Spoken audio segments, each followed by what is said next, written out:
मैं कल कराची से वापस आया और शायद आप में से कुछ को पता हो कि कल हमने वो इस्लामाबाद में जो मंदिर बना था उधर मैंने असर की नमाज पढ़ा के उसको बाबरी मस्जिद डिक्लेयर कर दिया। अल्हम्दुलिल्लाह हमने ये 14 अगस्त कराची में मनाई। तो 3 दिनों में 12, 13, 14 में कोई 20 के करीब प्रोग्राम थे। मुझे खुदा की कसम ये तो खुशी है कि आवाम आई, रिस्पांस अच्छा मिला, लेकिन 14 अगस्त का बिल्कुल मज़ा नहीं आया। उसकी वजह यह थी कि मैंने जब कराची एयरपोर्ट पे लैंड किया तो सबसे पहले मैं डॉक्टर आफिया सिद्दीकी के घर गया। उसकी वालदा और डॉक्टर आफिया सिद्दीकी की बहन ने जो पहला जुमला मुझसे कहा कि शहीर मुझे बताओ हम लोग किस मुंह से 14 अगस्त मनाएं जब कौम की बेटी अमेरिका के पास है। हम लोगों के लिए सबसे बड़ा एक जिल्लत और रुसवाई का मामला यह है कि हम लोगों ने एक इंपोर्टेड लोगों को ला के जितवा के और वजीर आजम बना के फिर बाहर भिजवा दिया। और उन्हीं के दौर में डॉक्टर आफिया सिद्दीकी का मामला भी हुआ। उन्हीं के दौर में मेरे बलोचिस्तान को भी आग लगी। उन्हीं के दौर में इस्लामाबाद की मसाजिद को भी आग लगी। हम लोग फिर वही बरादरियों के पीछे, जात पात के पीछे, खान मलिक चौधरी के पीछे हम लोगों ने अपने मुल्क का मुस्तकबिल को तबाह किया। खुदा का वास्ता है, आइंदा कोई आया आपके पास उसे के भाईजान साड़ी गली पकी नहीं होती है ना हो खैर है, गुजारा कर लेंगे। और पानी नहीं मिलता ना मिले, साढ़े प्यो दादे भी गदला पानी पीते रहे, असी भी पी लेंगे। साडा ट्रांसफार्मर नहीं लगता ना लगे, गुजारा कर लेंगे। स्टाम्प पेपर ते लिख के दे दो कि तुसी जदों जीतोगे तो क्या आफिया सिद्दीकी मुल्क वापस आएगी या नहीं आएगी। ये बात भी कर गए कि मैंने मीरे सिपा तेरी सिपा देखी है, कुल हो अल्लाह की शमशीर से खाली है नयाम। अब इसकी मैं तशरीह बता दूं तो हम पे गद्दारी के लेवल लग जाए। लेकिन मामला यह है दोस्तान ज़िवकार, आज के बाद एक वादा करके उठना है कि हर 5 साल के बाद जो हम लोग बिरयानी की प्लेट और कीमे वाले नान पे अपने ज़मीर का सौदा कर देते हैं, आज के बाद नहीं करेंगे इंशाअल्लाह। आज के बाद जो हर एक और भी वादा करो, शादी ब्याह पे जाते हैं ना तो आप देखते हैं कि तमाम सियासी रहनुमा एक ही टेबल पे खाना खा रहे होते हैं। इसी तरह होता है ना, हम उनके पीछे एक दूसरे के राह बंद कर देते हैं, भाई भाई से लड़ पड़ता है। आज के बाद वादा करो सियासी इख्तिलाफ अपनी जगह, एक दूसरे का राह नहीं बंद कर सो बरादरियां नहीं खराब कर सो। इस बार तो चेयरमैन कश्मीर कमेटी की मौजूदगी में मैंने एक बात की, वो ब्रीफिंग दे रहे थे हमें, कहते हैं कि पाकिस्तान का जो मसला कश्मीर पे मौकफ था वो अमेरिकी पार्लियामेंट में जिक्र किया गया। ये बहुत बड़ी कामयाबी है। मुझे हंसी आ गई, कब तक ये लुचे लफंगों वाले काम करोगे। जिक्र हो गया, जिक्र से आज़ाद हुआ। आइए सतकाल गाँव है ना, सतकाल है ना, आपके सतकाल गांव के घर पे मैं कब्जा कर लेता हूं और आप लोग जो है वो डिंगनाड़ी में बैठ के जलसे कर रहे हैं, शहीर हमारे घर का कब्जा छोड़ो, तो मैं छोड़ूंगा जब तक तुसी डंडा लेके नहीं आओगे मैं तो नहीं छोड़ना। तो ये ड्रामेबाजी नहीं है, कश्मीर इसके अलावा हल नहीं होगा दोस्तान ज़िवकार।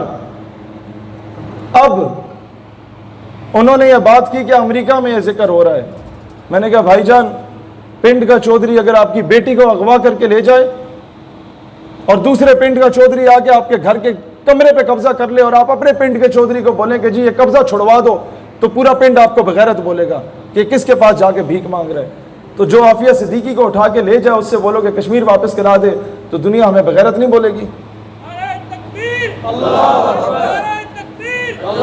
फिर क्या हुआ, हमसे पूछा गया, एक MNA साहिबा थी, नाम लेना मुनासिब नहीं समझूंगा क्योंकि पहले भी जिक्र किया, किसी का पिंडी घेब में जाके ये गवाह हैं, उन्होंने फिर केसेस खुलवा दिए थे। वो कहते हैं जी हमारे साथ ज्यादती होती है। तो हुआ क्या, उन्होंने मुझसे कहा कि बेटा आप बड़े पढ़े लिखे लगते हैं, अगर इंडिया से जंग हो गई जो आप चाहते हैं, तो अगर पाकिस्तान का कोई इलाका बांग्लादेश की तरह अलग हो गया तो किसकी जिम्मेदारी होगी, तुम जिम्मेदारी कबूल करोगे? मैंने कहा जी मोहतरमा मैं जिम्मेदारी कबूल करूंगा। कहती है कैसे?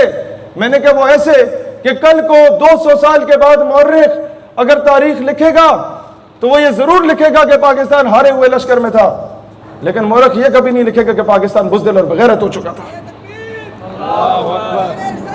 और फिर एक जगह पे एक हुकूमती नुमाइंदा जिक्र कर रहा कि कश्मीर में मैदान करबला बरपा है। मैंने फौरन रोका, मैंने कहा क्या मतलब, कश्मीरी क्या है? कहता है हुसैनी है। ये बहुत काबिल गौर बात है। मैंने कहा कश्मीरी क्या है? कहता हुसैनी है। मैंने कहा और हिंदुस्तानी फौज? कहता है यजीदी है। मैंने कहा आप सोच के जवाब देना, बताओ कूफे वाला कौन है? दोस्तान ज़ीवकार, खामोश उम्मत हमेशा कूफे का किरदार अदा करती है। डरो उस दिन से जिस दिन तुम्हारा और हमारा शुमार उनमें हो जाए। डरो उस वक्त से जब दुनिया ये बोलेगी कि कश्मीर की मां बहन बेटी की इज्जत को पामाल किया जा रहा है और हम लोग चूड़ियां पहन के बैठे हुए हैं।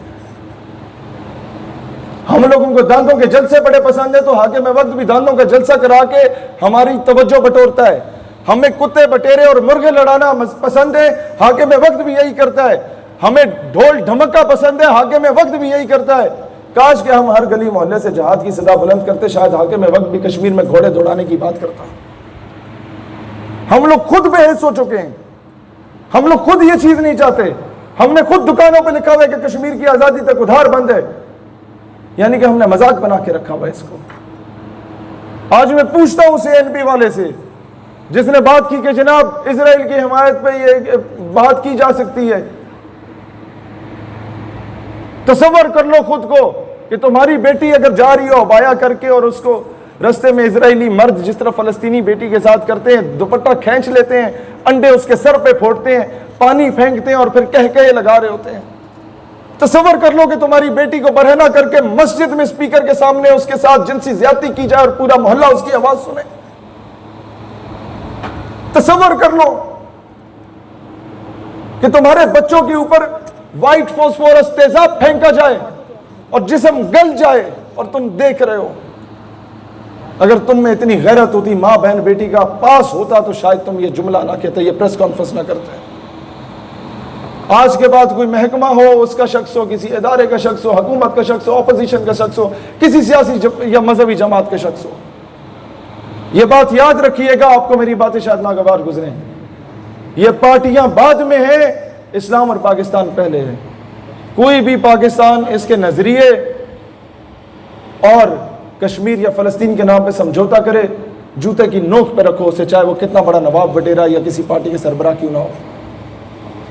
ये कौम जब तक खुद जाके मिन्नतें करेगी ना, खुद जाके भीख मांगेगी, याद रखना भिखारियों की इज्जत कभी नहीं होती, कभी भी नहीं होती। फिर बड़े बड़े वज़ीर आज़म को एयरपोर्ट पे नंगा करके चेक करना पड़ता है, और वो नहीं नंगे हो रहे थे, हम नंगे हो रहे होते हैं बहैसियत कौम, क्योंकि हम भिखारी हो गए हैं।